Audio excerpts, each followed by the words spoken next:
Okay, now we are doing problem number 2। Problem number 2 में हम जो देखेंगे, हम क्या देखेंगे, ट्रांसफर प्राइसिंग कैलकुलेट करना बेस्ड ऑन अपॉर्चुनिटी कॉस्ट। ठीक है, अपॉर्चुनिटी कॉस्ट के बेस पे हम ट्रांसफर प्राइस कैसे निकालते हैं वो हम ये देखने वाले हैं। अब ये हमें डेटा दिया हुआ है डिवीज़न जी का, ये पूरी की पूरी जो डिवीज़न है डिवीज़न जी के बारे में हमें ये डेटा दिया हुआ है। ठीक है, अब डिवीज़न जी में क्या हो रहा है, ये डिवीज़न जी है। ठीक है, इसमें क्या होता है, इसमें ये 4 डिपार्टमेंट है डिवीज़न जी में, department A, department B, C and D. ठीक है, अब इन डिपार्टमेंट की कॉस्ट वगैरह ये सब चीज़ें जो है ये सब इन्होंने यहाँ पे दे रखा है हमें। तो इसमें क्या है, product D can be transfer to division Y but maximum transfer, ये एक इनकी एक है, ये तो कौन सी है, ये तो डिवीज़न जी है हमारी। ठीक है, एक और डिवीज़न है हमारी, इस डिवीज़न का नाम क्या है, डिवीज़न वाई। ठीक है, अब इसमें जो हम एक प्रोडक्ट बना रहे हैं ये कौन सी है, डिवीज़न वाई है ये। इसमें जो हम एक प्रोडक्ट बना रहे हैं जिसका नाम क्या है, डी, इस प्रोडक्ट को हम इस वाले डिवीज़न में भी ट्रांसफ़र कर सकते हैं, लेकिन इसमें हमें कितनी चाहिए, 2000 मैक्स जो है रिक्वायर्ड क्वांटिटी 2500 है। अगर 2500 बनाए तो हम इसमें ट्रांसफ़र कर सकते हैं। ठीक है, और इसका जो सेल्स दे रखी है, सेल्स इनकी इस प्रकार से दे रखी है कुछ, ए का हमें दे रखा है 2800 यूनिट, बी की हमें दे रखी है 2500, और सी की हमें दे रखी है 2300, डी की हमें दे रखी है 1600 यूनिट। ठीक है, हमने क्या करा, अब हमने इसको कैलकुलेट करना स्टार्ट करा। Division Y can purchase same product at price of 125 per unit. अब डिवीज़न वाई अगर परचेज करना चाहे, कौन सी वाली डिवीज़न, ये हमारी डिवीज़न वाई। ठीक है, यहाँ पे भी ऐसे 4 डिपार्टमेंट होंगे जिसमें कि हमें डी की रिक्वायरमेंट पड़ रही है। तो ये अगर परचेज़ करना चाहे तो ये 125 के हिसाब से परचेज़ कर सकती है।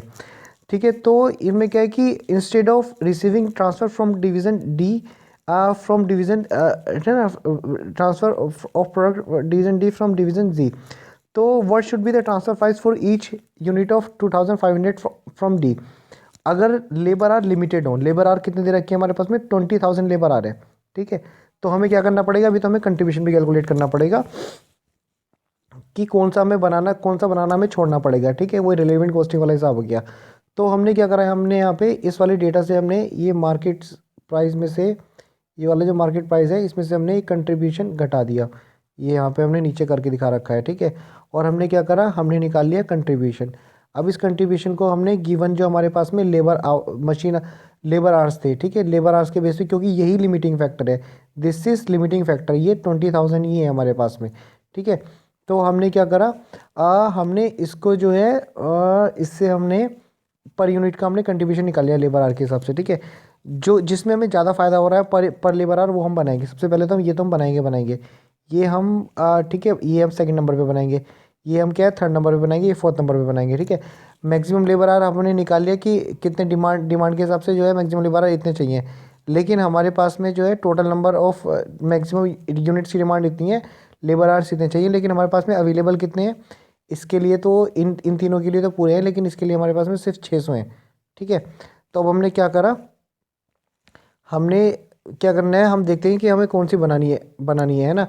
इसमें हमें ज़्यादा कंट्रीब्यूशन है तो हम ये बना लेंगे। ठीक है, instead of making these we can make D.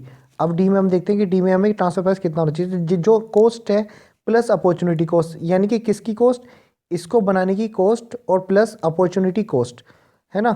तो वही हम क्या मानेंगे, वो हम मानेंगे अपॉर्चुनिटी कॉस्ट कौन सी वाली, इनको ना बनाने पे जो नुकसान होगा हमें, ठीक है, वो रिकवर करेंगे हम किससे, वो हम रिकवर करेंगे उससे, ट्रांसफ़र प्राइस से। ठीक है, जिस प्राइस में हम ट्रांसफ़र करेंगे। तो अब मैंने क्या करूँगा, अब मैं ट्रांसफ़र प्राइस कैलकुलेट करता हूँ 7500। अब मुझे कितनी बनानी थी, 2500 ट्रांसफ़र करनी थी। 2500 एक को बनाने में कितना टाइम लगता है, एक को बनाने में 3 आवर लगते हैं। तो मैंने क्या करा, 3 से मल्टीप्लाई करा और निकाला 7500 आवर्स मुझे चाहिए होंगे। अब मैं कहाँ से रिकवर करूँगा, 600 तो मैं यहाँ से रिकवर करूँगा। ठीक है, ये इसको 600 हो रहे थे यहाँ पे, तो मैं क्या करूँगा, मैं ए नहीं बनाऊँगा, और मेरे पास कितने हो जाएंगे, 7,000 है ना, और मुझे जो है 6,900 और की और ज़रूरत होगी। ठीक है, अब मैं क्या करूँगा, 6,900 में कहाँ से रिकवर करूँगा, मैं इसमें मुझे कितना 10,000 की चाहिए थे, तो मैं 6,900 यहाँ से रिकवर कर लूँगा। ठीक है, और इसमें मेरे पास कितने बचेंगे, यहाँ से यहाँ पे मेरे पास बनेंगे 10,000 माइनस 6,900, यानी कि 3,100 और बचेंगे, राइट। अब 3,100 बचेंगे, तो 3,100 में कितने लेबर आ रहे थे, एक एक 4 लग रहा था। ठीक है, तो मैं इसकी कितनी बना पाऊँगा, 3,100 डिवाइडेड बाय 4, 775 ही बना पाऊँगा इसकी तो मैं। ठीक है, तो products of hours of product, ठीक है, तो 69,000 में मुझे कितना कंप्रोमाइज़ करना पड़ेगा, 69,000 डिवाइडेड बाय 4, यानी कि 1725 यूनिट्स में नहीं बना पाऊँगा इसकी।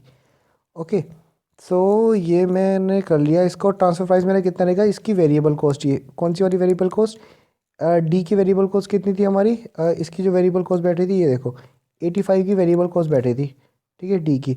तो डी की variable cost plus opportunity foregone in making these, ठीक है, ये मैंने ऐड कर दिया यहाँ पे 25,000 और मेरा ट्रांसफर प्राइस आ गया है, ठीक है, दैट्स इट, सो इजी।